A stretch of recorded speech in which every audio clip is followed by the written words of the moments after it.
Dear friends, wherever you may be watching this video, we come to chapter 17 of the book of Revelation, and the subject is a traumatic one. It's the Whore of Babylon.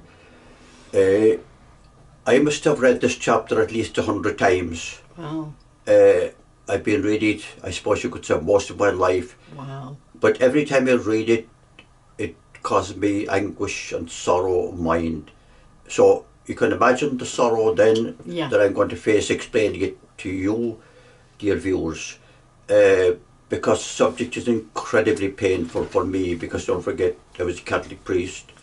My uncle, Father John, was a Catholic priest. My aunt, Sister Anthony, was a Catholic nun.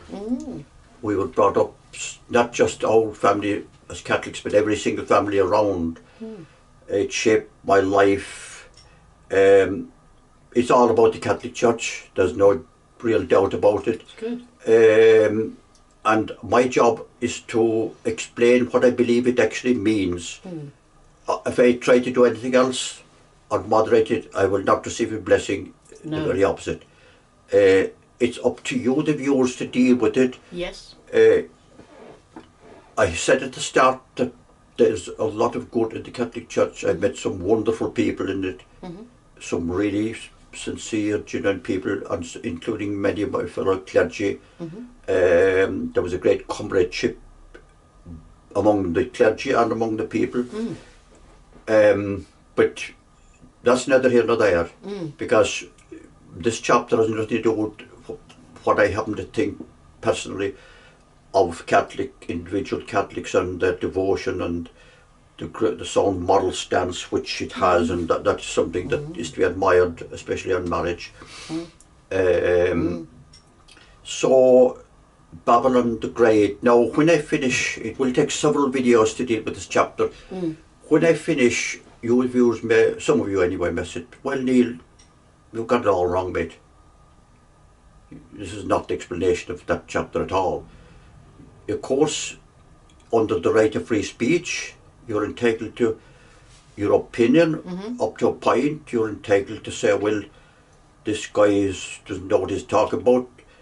But I would respectfully ask then, you give your explanation and possibly make a video of it, because it's such a serious issue that making a comment on Facebook is simply not enough. The issue is so massive, so huge, not just for Catholics, but for the whole world, and not just for the destiny of human beings now, but for the eternal destiny. So if you do really believe and honestly believe that I got it wrong, then I will legally await your explanation plus the evidence, because in all this chapter I will seek to give the evidence for what I believe, because otherwise, like I said at the start, if I just give my own opinion, it's not what the paper is written on. And I would respectfully say it's the same with yourself. If you don't offer the evidence, well then you might as well maybe keep quiet. So I'm going to start now. And what we have to keep in mind is that, you know, Jesus faced the same problem with the Pharisees and the scribes. He did, yes. And he was a Jewish man, like you're a Catholic priest, and you have been given this understanding. Jesus was a Jewish man from a Jewish family, from the whole Jewish tradition, and he had the same bravery, really, to explain God's kingdom as truth. Yes, and the very people like the high priests and the Levites and the scribes, of course, whose job it was to write the scriptures. The Pharisees and the Sadducees were leaders. They were, you could call them sects really within the Jewish religion, and they were, it seems, especially the Pharisees, were extremely close to the common people. They were. But of course Christ, unfortunately, did not think much of them. No. And the word Pharisaic is into the language almost as the word hypocrite, because for some reason or other they had got it seriously wrong. Their understanding of the Bible that they claimed to love was way off target. Yes, and what you're asking your viewers to appreciate is to appreciate Jesus too had a you know, real sense of purpose with anything that wasn't in right relationship to God.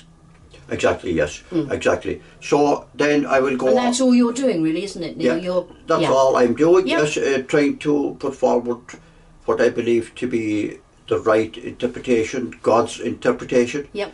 And then it's up to yourselves, your viewers, as to what you do with it, with the knowledge. So I'll proceed now then as to what I think is the right interpretation of Revelation chapter 17. Thank you, Neil. So it's the whore of Babylon. Most of this chapter will be taken from the Catholic Jerusalem Bible, which is the best known of all Catholic Bibles, and it's the Bible that's read at Mass on Sundays. One of the 7 angels that had the 7 bowls, or vials in some versions, came to speak to me and said, "Come here, I will show you the punishment given to the famous prostitute who rules enthroned beside abundant waters, the one with whom all the kings of the earth have committed fornication, and who has made all the population of the world drunk with the wine of her adultery. He took me in spirit to a desert, and there I saw a woman riding a scarlet beast, which had 7 heads and 10 horns, and had blasphemous titles written all over it. The woman was dressed in purple and scarlet, and glittered with gold and jewels and pearls. And she was holding a gold wine cup filled with the disgusting filth of her fornication. On her forehead was written a name, Babylon the Great, the mother of all the prostitutes and all the filthy practices on the earth. I saw that she was drunk with the blood of the saints and the blood of the martyrs of Jesus. When I saw her, I was completely mystified. So before I attempt to explain this, this is a pretty appalling language in any literature, in any religion, except that it's not a Greek tragedy. This is coming straight from God himself in heaven through his son Jesus, delivered by the angel to the beloved disciple John, who wrote it for us. So it's worth thinking of, what did John think himself as he wrote these words, as he was a prisoner in the remote island of Patmos. It's worth thinking of. So now, points to note: the woman is a Christian church. We've seen that already. Here, very definitely a false one. The beast is an empire, so a new Roman empire. 5 beasts are mentioned in Revelation. All forms of the Roman beast. All 5 had some relationship with Rome. The 5 are the Roman Empire itself. It ruled much of Europe and the Middle East. It came to an end in the city of Rome in the year 476. It continued elsewhere. The Byzantine Empire lasted up to 1453. The beast of the sea, this was the Catholic Church with huge political power. It lasted for around 1260 years, from about 606 to 1866. The beast of the earth, this was the Holy Roman Empire, and that was centered in inland Europe rather than by the sea. Now the beast, the final beast, is not given a name, it's just called the beast. And this is what is taking shape in our day. It began with the Treaty of Rome in 1957. There had been no beast for 91 years before that. The European Union is the beast of our day. This final revival of the Roman Empire is given the name the beast and nothing else. The beast has 7 heads. The angel explained that the heads have 2 meanings. First, it means 7 hills on which the woman sits. That would be the headquarters of this church. And the best known city of the 7 hills in the world is Rome. Secondly, it means the forms of government. We've already seen this, but because Revelation itself repeats this, it's well to get it in mind and to get a further look at what it means. That's the Roman people, in their whole history as a power, they would have 7 forms of government. And the 6th existed when John wrote the Revelation, which was the imperial, and the 7th was yet to come. The 5 forms of government which had passed were regal, consular, dictatorial, decemviral, 10 leaders, tribunal, and imperial. That ruled in John's day, and that was followed by the 7th form of rule in 476. That form was the Gothic, and the Goths were a Germanic people. So it could be asked, how could that rule be considered Roman at all? It is described as the 7th form of Roman rule. In chapter 13 we are told, one of its heads seemed to have had a fatal wound, but this deadly injury had healed. The deadly wound was caused by the Goths when they captured Rome in 476. They wounded the imperial head, and its wound was healed, which means that the imperial form must have continued in some way, because it was the imperial form that was healed. It means that even the Gothic rule must have had a Roman as well as a Germanic aspect to it, since it is described as the 7th form of Roman rule, of Roman government. Did the Goths have a form of Roman rule? The first Gothic ruler in Rome was Odoacer. He belonged to the Heruli tribe, who were of Gothic stock. He took the title King of Italy. Edward Gibbon, in his Decline and Fall of the Roman Empire, volume 3, pages 459 and 460, writes, Odoacer was the first barbarian who reigned in Italy over a people who had once asserted their just superiority over the rest of mankind. The King of Italy was not unworthy of the high station to which his valour and fortune had exalted him. He respected, though a conqueror and a barbarian, the institutions and even the prejudices of his subjects. After an interval of 7 years, Odoacer restored the consularship of the West. The magistrate's chair was successively filled by 11 of the most illustrious senators. The laws of the emperors were strictly enforced, and the civil administration of Italy was still exercised by the praetorian prefect and his subordinate officers.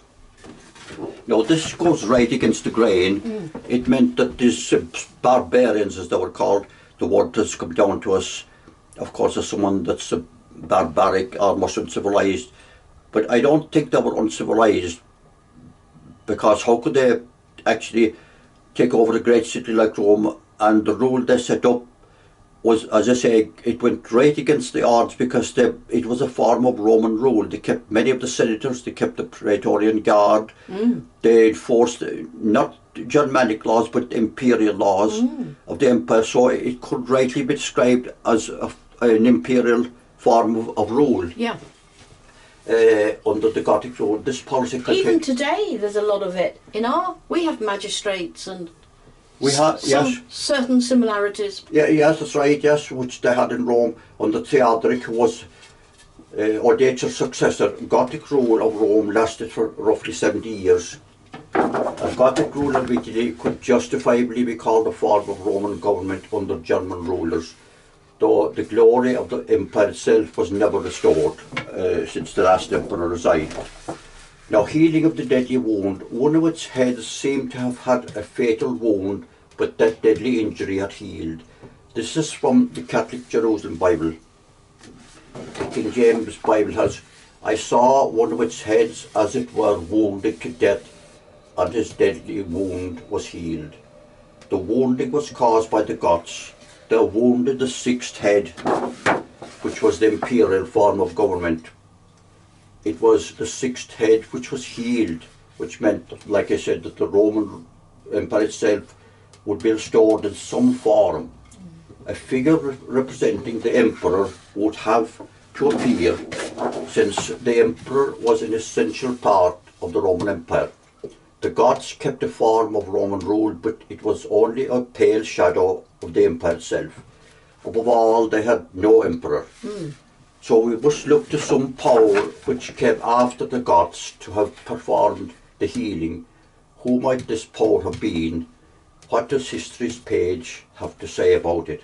The Cambridge University Press says, the popes as rulers of Rome in the aftermath of Empire 476 to 719 is the title of an article written by Rosamund McKittrick and published online by Cambridge University Press on the 14th of May 2019. The article states, this article explores the degree which the role and style of the bishops of Rome after the fall of the last Roman emperor in the West in 476 had any imperial elements in the light of the evidence contained within the Liber Pontificalis, papal rule in Rome. And we'll stop there, Neil. Right. And move straight into the next session because you like them to be. All right. Yeah. All right. Thank you. Right, Pat.